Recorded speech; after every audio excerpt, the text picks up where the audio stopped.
Assalamualaikum warahmatullahi wabarakatuh. Yang terhormat Ibu Hardianti, Hafid SSI, MSI, dan teman-teman kelompok saya.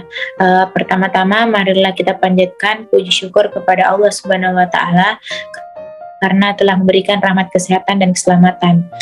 Baiklah, adapun materi yang akan kami presentasikan yaitu uji median. Perkenalkan, nama saya Amalia Safir Akbar sebagai yang akan bertugas sebagai moderator pada hari ini. Sebelum itu, saya akan memperkenalkan teman kelompok saya, yaitu yang pertama Alifah Hairina, yang kedua Mutmainah, dan yang ketiga Nur Afifah Syahira. Baiklah, selanjutnya yaitu pemaparan materi. Adapun materi yang pertama yaitu saya sendiri yang akan menjelaskannya, yaitu tentang definisi uji median. Uji median atau median test merupakan pengujian untuk melihat apakah dua kelompok yang independen memiliki median yang sama atau berbeda. Uji median digunakan untuk menguji apakah beberapa populasi tempat sampel berasal mempunyai median nilai tengah yang sama jika dapat diketahui dengan benar tentang sampel yang digunakan berasal dari populasi yang memiliki median sama atau tidak, maka akan menghindarkan kesalahan dalam pengambilan keputusan statistik.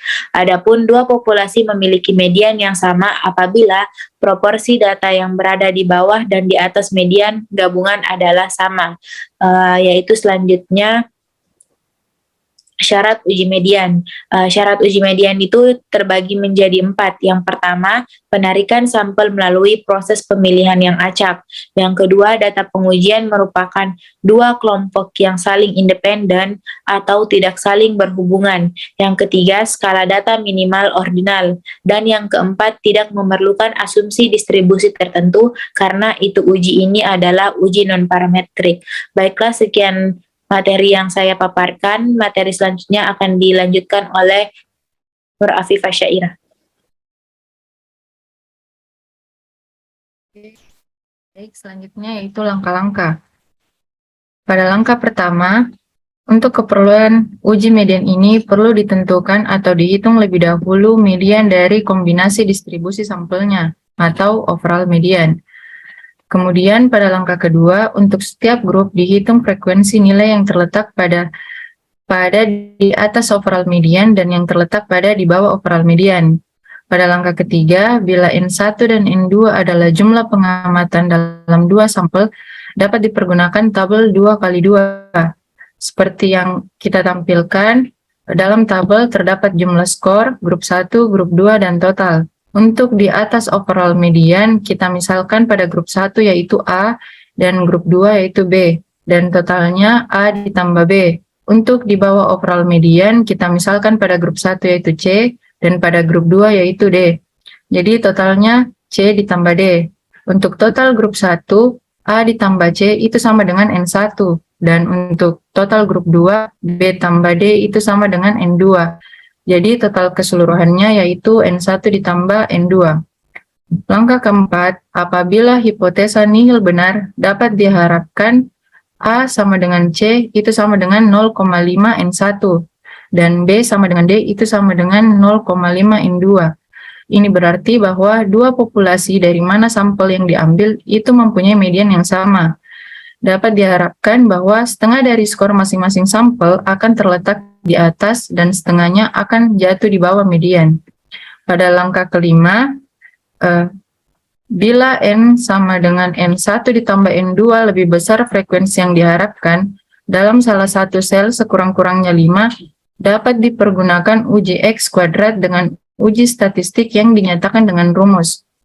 Yaitu rumusnya X kuadrat sama dengan N dalam kurung A dikali D dikurang B dikali C dikurang N per 2 berpangkat 2 per A ditambah B dikali C tambah D dikali A tambah C dikali B tambah D dengan derajat bebasnya adalah 1. Untuk kriteria keputusan pengujiannya, H0 diterima apabila X kuadrat lebih kecil atau sama dengan X kuadrat alfa, di mana derajat bebasnya sama dengan 1, dan untuk H1 diterima apabila X kuadrat lebih besar atau sama dengan X kuadrat alfa, di mana derajat bebasnya sama dengan 1. baik untuk selanjutnya oleh teman kelompok saya.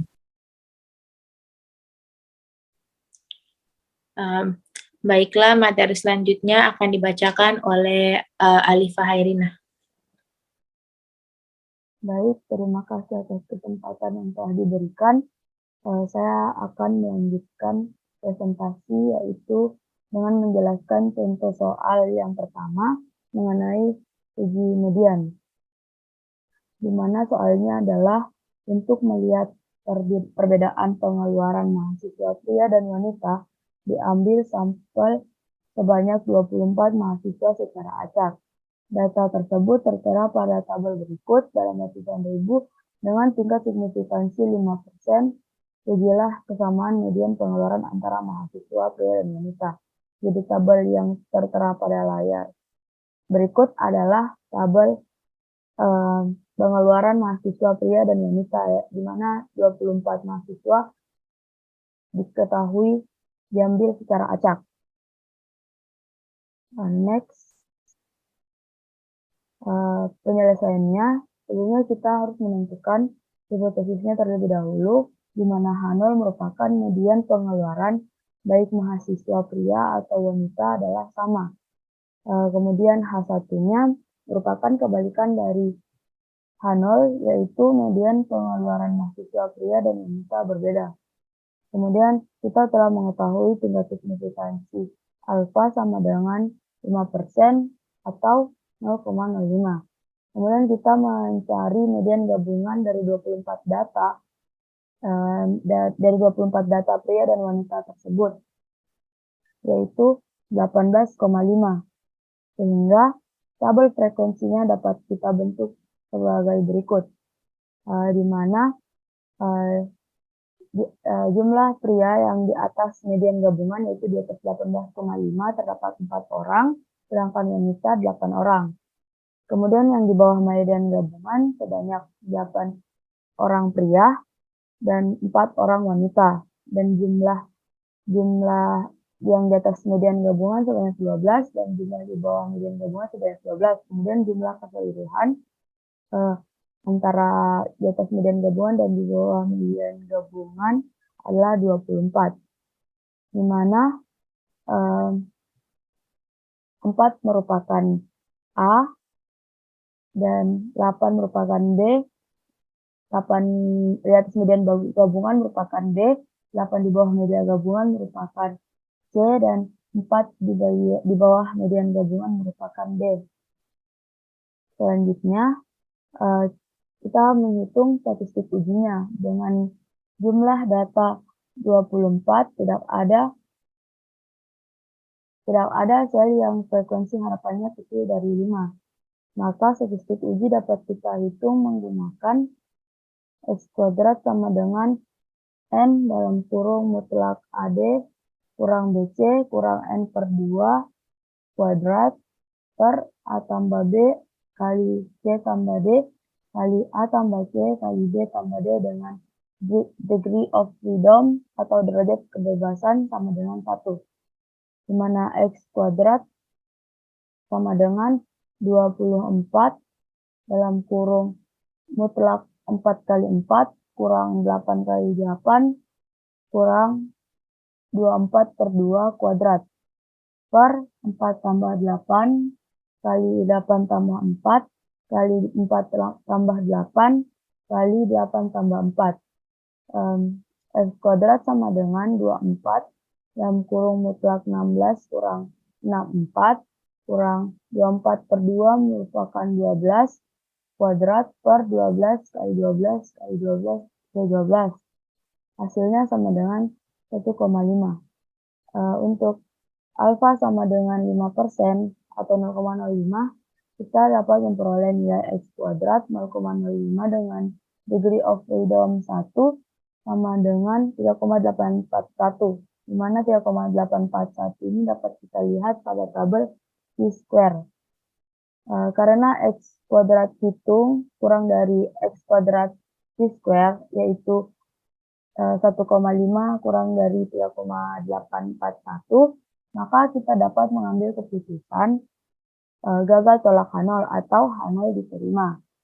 Sehingga pada tingkat signifikansi 5% dapat kita simpulkan bahwa median pengeluaran antara mahasiswa pria dan wanita adalah sama. Seperti itulah cara dari contoh soal pertama. Selanjutnya saya serahkan kepada moderator.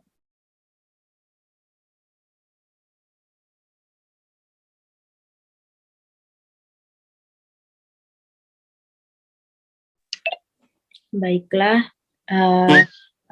adapun contoh soal yang kedua akan dilanjutkan lagi oleh teman kelompok saya, yaitu Alifa Airina. Baik, terima kasih atas kesempatan yang telah diberikan. Adapun contoh soal kedua yaitu untuk melihat apakah ada perbedaan produksi per hektar tanaman jagung karena pengaruh dua metode penanaman yang digunakan.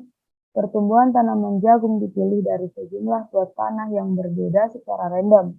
Kemudian produksi per hektar dari masing-masing slot dihitung dan hasilnya adalah sebagai berikut. Dengan alfa atau tingkat signifikansi sama dengan 5% atau 0,5.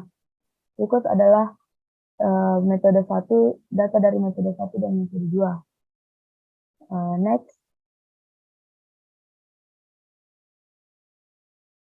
Adapun solusi yang dapat kita gunakan yaitu pertama kita menentukan H0-nya, di mana kedua metode mempunyai nilai median yang sama atau tidak berbeda untuk produksi per hektar. Kemudian hasilnya merupakan kebalikan dari H0, yaitu kedua metode mempunyai nilai median yang berbeda untuk produksi per hektar. Adapun tingkat signifikansi yang dapat diketahui tadi yaitu 5% atau sama dengan 0,05. Nilai median gabungan dari kedua metode tersebut adalah 89,5. Ini didapat dari gabungan dari dua data tersebut. Kemudian dapat kita peroleh tabel nilai frekuensi sebagai berikut, di mana pada metode 1 jumlah yang di atas median yaitu di atas 89,5 adalah 7. Kemudian pada metode 2 yang di atas 89,5 yaitu 4. Kemudian yang di bawah 89,5 adalah 3 pada metode 1. Kemudian pada metode 2 yang di bawah median 89,5 adalah 8. Kemudian jumlah metode 1 yaitu 10 dan jumlah metode 2 adalah 12. Kemudian jumlah dari metode 1 dan metode 2 adalah 22. Kemudian dengan menggunakan rumus tersebut, kemudian dapat kita peroleh di mana rumusnya itu adalah X kuadrat sama dengan N dalam kurung A kali D mutlak A kali D kurang B kali C kurang N per 2 kuadrat per A tambah B kali C tambah D kali A tambah C kali D tambah D. Kemudian kita memasukkan nilai N yaitu 22, nilai A yaitu 7, nilai D yaitu 8, nilai B yaitu 4, nilai C yaitu 3, dan kita jumlahkan sesuai dengan rumusnya. Yaitu kita dapat memperoleh 23.985 per 14.520, yaitu sama dengan 1,65. Kemudian kita menentukan X kuadrat menggunakan tabel Q-square, di mana tingkat signifikansinya yaitu 0,01 dengan derajat kebebasan yaitu 1 sama dengan 3,84. Adapun keputusan setelah dihitung tersebut, kita dapat menyimpulkan bahwa terima H0 karena X kuadrat kurang dari X kuadrat 0,05 dengan derajat kebebasan 1. Kesimpulannya, dua metode mempunyai nilai median yang sama untuk produksi per hektar dengan tingkat keyakinan 95%. Selanjutnya saya serahkan kepada moderator. Baiklah, metode selanjutnya akan dilanjutkan oleh Mutmainnah.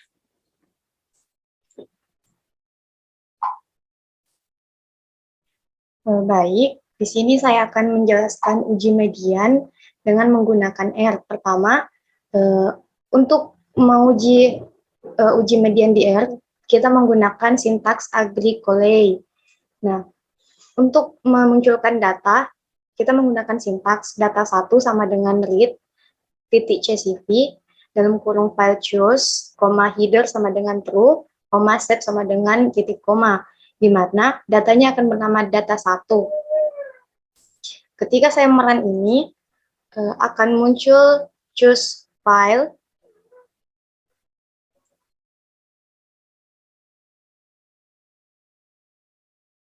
Nah, saya akan memasukkan data pertama untuk soal pertama yang dijelaskan pada teman saya sebelumnya.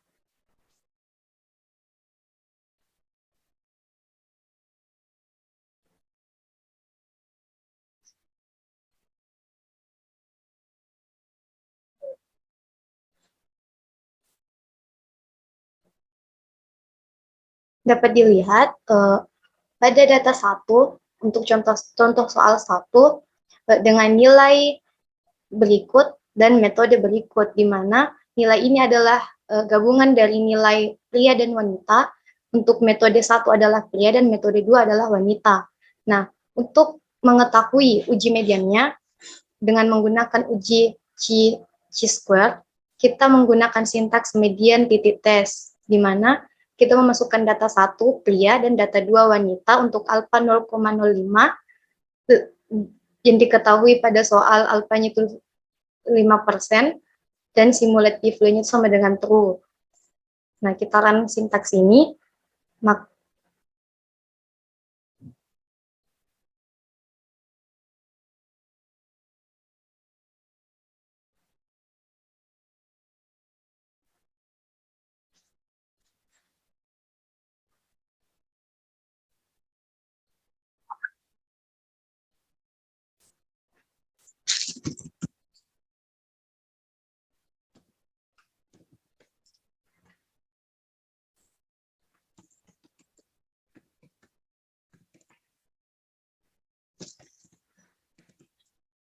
ulangi.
Baik, di sini saya akan menjelaskan menghitung uji median menggunakan R. Pertama, untuk menghitung uji median dengan R, kita menggunakan sintaks agricolae.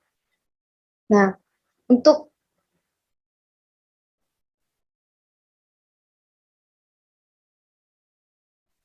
menguji uji median pada contoh soal 1 yang sudah dijelaskan teman saya sebelumnya, pertama kita memasukkan data di mana nama datanya adalah data 1 dengan sintaks data 1 sama dengan read, titik CSV dalam kurung file choose, header sama dengan true, set sama dengan titik koma. Nah, hasil dari pemasukan data ini, saya masukkan data 1 di mana datanya bernilai nilai ini dan metode ini di mana nilainya adalah gabungan dari data pria dan wanita pada contoh soal 1 dan metode 1 ini untuk pria dan metode 2 ini untuk wanita. Nah, untuk mengetahui uji mediannya, kita menggunakan uji chi-square di mana sintaksnya itu yaitu median titik tes dalam kurung data 1 yaitu nilai dan data satunya lagi yaitu metode di mana alfanya sama dengan 0,05 seperti pada soal sebelumnya di mana alfanya adalah 5% dan simulat titik P atau titik P titik value itu sama dengan true. Nah, ketika saya memberikan sintaksnya maka diketahui chi-square-nya itu sama dengan 1,5 dengan df-nya itu sama dengan 1, di mana df didapatkan dari metode 1 dan 2 dikurangi 1 atau k dikurang 1 sama dengan 1, dengan p-value-nya itu sama dengan 0,2206714, dengan median gabungan itu sama dengan 18,5. Nah, hasil uji median untuk contoh soal 1 pada R dapat diketahui bahwa H0 hipotesis 0 itu sama dengan benar. Karena uji median nilai pada pria dan uji median nilai pada wanita itu sama. Nah, untuk contoh soal kedua, sama dengan penjelasan sebelumnya, untuk memasukkan data, kita menggunakan sintaks sama seperti di atas, hanya saja ini untuk contoh soal kedua, jadi saya rubah datanya menjadi data 2. Nah, data 2 itu adalah nilainya untuk metode 1 dan 2 digabung dan metodenya untuk 1 dan 2. Sama dengan sintaks sebelumnya, untuk menguji median dengan uji chi-square, kita dapat menggunakan sintaks yang sama dengan sebelumnya. Maka didapatkan chi-square untuk contoh soal kedua itu sama dengan 1,65 dengan df sama dengan 1 dan p-value sama dengan 0,1989589 dengan gabungan median itu sama dengan 89,5. Nah, untuk hipotesis nolnya itu diterima karena kesimpulannya hipotesis nolnya diterima karena uji median pada metode pertama dengan metode kedua itu sama. Dapat dilihat pada grupnya itu sama dengan A. Saya kembalikan, mungkin itu saja, saya kembalikan kepada moderator. Baiklah, itulah presentasi dari kelompok 6. Mohon maaf jika ada salah kata dan salah penyebutan. Kurang dan lebihnya mohon dimaafkan. Terima kasih. Wassalamualaikum warahmatullahi wabarakatuh.